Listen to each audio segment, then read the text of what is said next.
my name is Escalaro, whom all of life absurds, but when I fart, I do my part to check my pants for curds. They threw me in the water to wash my old Knish. I farted like a polecat, and it killed off all the... I am Escalaro, the world's greatest Canadian wizard, even though I'm Canadian, because I know that socialism works, and if you don't know why that's funny, you're never going to get to eat a sandwich, are you? Well, all right. Today I'm going to talk about the most important thing in the world that isn't a celestial being or object. I'm going to talk about ranking superpowers. That's right. This is an addendum for mything persons in which I have discussed various mythological traditions and their creatures and their appurtenances. Their protrubences. Well, them things. Well, you know, it comes out. If you sit down, you like smoke too much, it starts popping out. So anyway, superpowers are various and many. We've read and seen, probably if you've ever lived in another fantasy universe like I have, you've seen fireballs and lightning bolts, and you've seen, dark waves and walls of fire, and you've seen lasers cast, you've seen sharks with friggin' laser beam eyes. I mean, go to any decent fantasy world, you're gonna find like underwater monsters that got like superpowers. The worst ones are the ones that got hands. Because then they can grab hold of you. That's worse. You can't swim away from that. So anyway, at all those powers, you have great strength. You can throw fireballs around. You can have skin of steel. You can have all these different powers you could have, right? And none of them mean anything. There's only one power that means anything. It's called acceleration. Acceleration is when you can speed your body's processes up to the point where you are living at a faster rate than anything around you can take place, except for, of course, high energy chemistry. So, get this. You could duck that car. Huh? That lion's coming at you there, and you like accelerate, and suddenly it seems like he's moving in slow motion there, and you can just dodge out of the way, and he's like, "What's up?" Right? That's acceleration. It's the only superpower that matters. Now, there are all kinds of other superpowers. If you're an assassin or somebody like pops people from behind, all kinds of cool superpowers you can use for that. Green Arrow, most boring character ever. Aquaman, sorry. The next most boring ever, Green Arrow. But still, the point, I mean, even Prince Namor, who had a triangle head like a Japanese anime girl, he was more interesting than you, Aquaman. I said, "What do you want?" I said, "Stan Lee and Jack Kirby." "Hey, Jack, I've been reading about little green men from outer space. Let's create a big green man from inner space, and we'll call him the Incredible Hulk." Yeah, that's how those things work. If you don't understand genius, just tune in. Eshklar is going to show you a little something here. So, the only power that really matters is acceleration. Because if Thor throws his hammer at you, and you're like, "Oh my gosh, I'm going to die," you go, whoosh, and it goes, zoom. You're like, "That was pretty good, wasn't it?" "Yeah, it was." And you know, because you're not dumb, that it's going to turn around and come back at you again. You're like, "Yahoo," and it goes, zoom, and it goes past. You're like, and then Thor can keep doing that as long as you don't get tired. You can be, jump over that. But the thing about acceleration, there are problems. You can't really jump, because if you jump, now you're in regular physics. And you're moving slow compared to how fast you're thinking. There's reasons for that. One is because air is a compressible medium, and when you compress a compressible medium too quickly, too far, it heats up amazingly, and you would burn to a crisp. That's why the SR-71 has temperatures of like 600, 500 degrees on the front faces where the wind really beats on it while it's flying. That's why they needed titanium and other advanced materials and also circulating the fuel through the wing edges so it cools down the wing edges and heats up the fuel. Preheating the fuel is great when you got whatever they're using in that. They're using something nasty, I forget. But at any rate, preheating the fuel is good, even though it's leaking out the gaps in the plates until the plane gets up to speed and they swell shut. So anyway, acceleration is the only speed that matters, the only idea, the only power, the only concept in all of Zansha, where the gods and the lower demons and all that stuff, where they all live in this like world outside of ours, but sometimes contacts with ours. Because our higher world is called Wuxia, the hero's world, the world of the Wu Lin. That's right. You don't know what that means. It's okay. When it happens, just get behind old Eshklar and he'll defend you. That's my job. I hate it. So anyway, there's no more power except acceleration. Because if you can't get out of the way of something, you're dead. Because there's stuff that they can throw at you in the fantasy worlds that is more powerful than anything you could do. Oh, I could make my skin into steel. Hey, this girl disintegrates with her eyes. Oh, poof. See what I mean? Yeah. Right? Oh, I can, let's see. I can turn myself into water. Well, here comes the girl who throws fireballs. I can. Sure, there's always a counter. There's always an antithesis to every thesis. Your thesis is this superpower would be cool, but there's always an antithesis to that superpower. And then you say, okay, now what can go past that and get me to the other end, to my goal? Acceleration. Not super strength, super speed. So there is no power other than the Flash's power. There is no power other than Superman's super fast power. There is no power that matters because anything anybody throws at you. From Rick Jones picking up a rock going, hey, Hulky boy, throwing a rock at him, all the way up to, what's his name, Darkseid's Omega beings. Mistake. Oh, they don't hit anything. They'll hit everything always, all the time, unless Batman's someone running away. I don't know how he does that. Or Batman. Yeah, well, you say that like it's a magic spell. No magic, buddy. You're dead. About 1,000,000 times. So anyway, what you would need, Batman, is you would need to have a power that exceeds the simply human to do what you do. Everything that you do has to subsume that you have this power of acceleration so that you can duck Superman's punches. How do you do that? Superman's moving at the speed of light and you're ducking his punches. You're taking punches from Superman. Yeah. I want to talk about the Hulk and how he can transmit energy. The Hulk weighs X amount of pounds. Let's say a metric ton. Okay? That's pretty heavy, 2,200 pounds. That's heavy. Hulk is roughly as dense as steel, let's say. Now, I'm underestimating, but here's a way to look at it at least, right? Because any heavier, he'd start crumpling the pavement and falling through the roofs of things. And we see him jumping off stuff. It crunches, but doesn't go through as much unless he wants it to, right? Or unless some other monster hits them and they get tumbled earth together. Then the crashing through the building is really cool. Yeah. So, anyway, but the Hulk is limited to physics. So if he jumps on you, he is limited to the amount of energy that he carries in his mass and the inertia. Bang! He transfers that mass and inertia. He transfers the potential energy of that falling object as well as can be transmitted as possible through his big flat feet to the person he landed on. And those feet take that amount of energy and they distribute it over the area of his feet. So if it's 1,000,000 pounds worth of force coming down, it's 1,000,000 pounds divided by however many square inches. That's X amount per inch. Yeah. Because the Hulk doesn't have little points at his feet to concentrate that energy. He's got big flat feet that spreads it out again.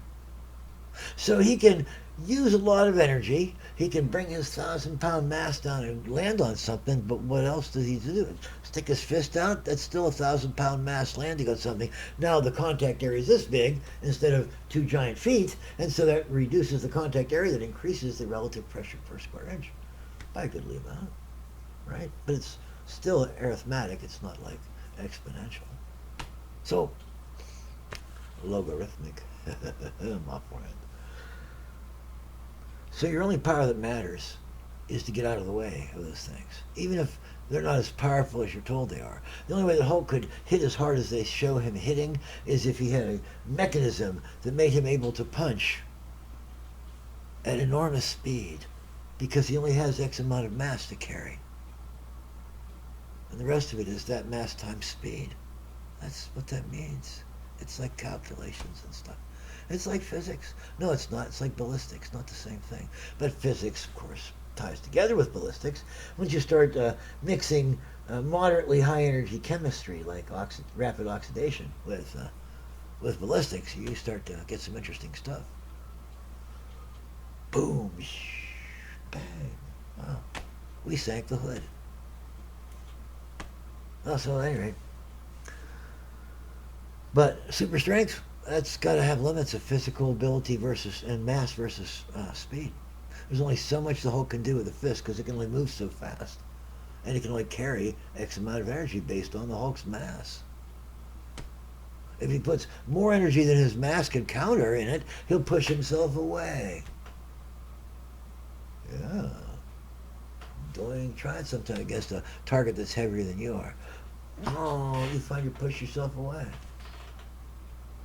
So anyway, but the Hulk has similar problems, like I said, with jumping up and jumping down, how he lands, how he takes off. All this stuff is problems. And no matter how much power he can bring to a punch, no matter how far he can jump, no matter how hard he can land on you, it's still just the weight of the Hulk coming down at a predictable speed. for a predictable amount of impact energy that is distributed across the whole area of whatever the impact surface is. You should come down like this, go right through stuff. Go right through Logan, come out the back. So anyway,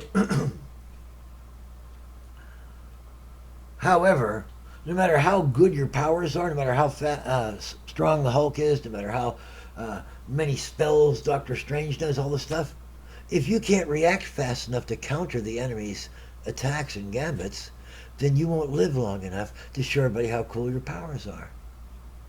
Right. I can throw a magic spell that, well, you just took 15 bullets. Skinny Malibu thing, you just took 20 bullets. You have to be able to move so fast that you can duck bullets. And I'm going to take it another step forward. That's only one level. When you can move fast enough to duck bullets, and that's going to have a lot to do with the air that you're trying to push aside from you and how it compresses unevenly and how it heats up and how you might burn yourself to a crisp just trying to move out of the path of a bullet if you could. That's right. If you could. Be different on the moon. There's no compressible medium there that could heat up. Then you could just do that, I guess, if you were able to. It's hard to change directions and force yourself to move that fast. So anyway, if you can't move fast, you can't get out of the way. And if you can't get out of the way, it doesn't matter how strong you are because somebody's going to hit you in the back and you'll die. So there's invulnerability. You want to express that to me, what that really means? And if you're not fast enough to duck some things and to follow the guys that are trying to kill you, then invulnerability is just like a rock with people dancing around shooting at it. Okay. You have no effect. You got to still wait for them to get tired and bored and walk away for you to do anything reasonable.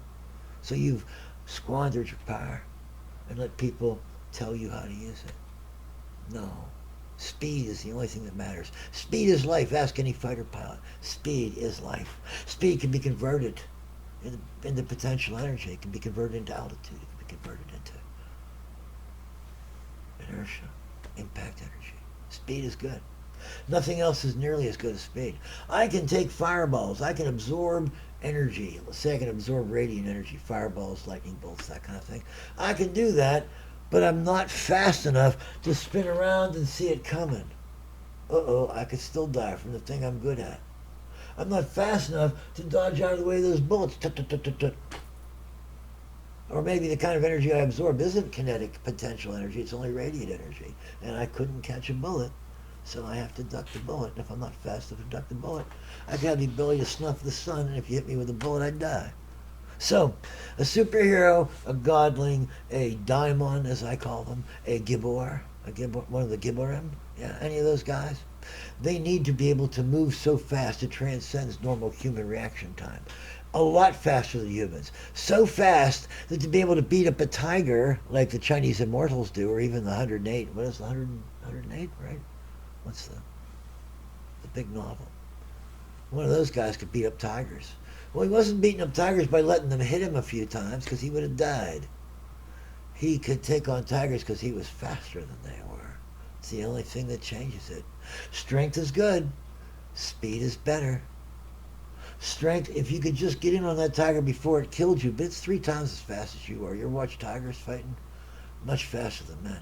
A karateka couldn't fight a tiger, even a lion, because they're like wire whipcord. They're like big metal springs is how they react. Ping! You'd be like, whoa. They'd be like, ping, and you'd be dead. So you have to be able to move fast. Here comes the lion. Oh, no, it doesn't. Ah, poke it in the eye. All right. So that's what Ishgar had to say today. I'm ranking powers for you. It doesn't matter what you got. Perhaps conditional immortality, where you have like a big healing factor, keep coming back, would be nice, really. But then, what happens if a shark eats you? Then shit's shot, and then it's like watching you come back and goes, hey, there's a free meal, and eats you again. That could go on forever. Or you're trapped under something that you can't get out from under. I saw that on Naruto. So it must be good. So there must be an idea. Masashi Kishimoto is pretty smart. Some of the stuff is made for children, obviously, because he's trying to achieve a large market, a large breadth of demographic. But some of his stuff is so wonderfully adult. The dialogue, the ongoing dialogue between Daedra and Sasori of the Sand. The one is a creative artist for whom art is in the moment, and the other one is a puppeteer for whom each puppet is a crafted gift for the ages. And I think art is an explosion. Art is static and stays forever once you perfect it. He was wrong. If you can perfect it, it's a craft. If it's open-ended, Daedra's right. It's an art. That's something I noticed a long time ago that seems it's taken people a while to get. They think that somebody does something well enough, it's an art. No, it's a craft. You can perfect a craft, but you can't perfect an art. An art is open-ended. It can always evolve. Crafts perfect. Arts evolve. It's open-ended. It's infinite. Big difference. So that was Eshkar on the best superpower. The best superpower to have is speed. Because you know what? When that thing's coming at you, you're like, holy mackerel, and you can duck out of the way, you win. Now, if you're immortal and invulnerable, that'd be nice. But what happens if you got hit by that meteor, and now you're at the bottom of a smoldering pit and you can't get out, and it freezes over you? And all your immortality and all your invulnerability is very nice, but now you're trapped underground. I'd rather be able to move out of the way of that, wouldn't you? I think so. So that is the greatest superpower. There are conditional exceptions. If you were, say, Barizanar, who had 1/14 of the total power of Ahura Mazda, ruler, the power of good over 13 different universes, then you would automatically be so fast that additional acceleration would not be important to you. You'd automatically be able to behave with cosmic precision and with particle physics speed. You know, I can watch those. I can watch those neutrinos change in phase as they go, and nothing fools me. But the only thing that's important, other than, like I said, if you like got the major power, the godlike power, then you can say, like, you know what, I'm not going to go there because I get the feeling there's something's going to happen. Then you watch it happen. But we don't get that power. That level of power is so far beyond us. And so I'm dealing with the ones that we could reach. We of the Gibborim. We of the Daimon. The ones, the mortals that become more than merely mortal and are able to interact in the world above. The world of Wuxia, where the Wu Lin interact and the mortals barely see them. Or above that, the Zansha, the world of the gods and goddesses, where the celestial bureaucracy dresses way too good. And how do they get dressed that fast in the morning? Because usually it would take you 6 hours. That's right. That's the advantage they have, is being stuck in ceremony all day long. No thanks. I'd rather wander the world and interact with mortals and say things to them like, hey man, where's the good weed around here? This is Eshkar, signing off.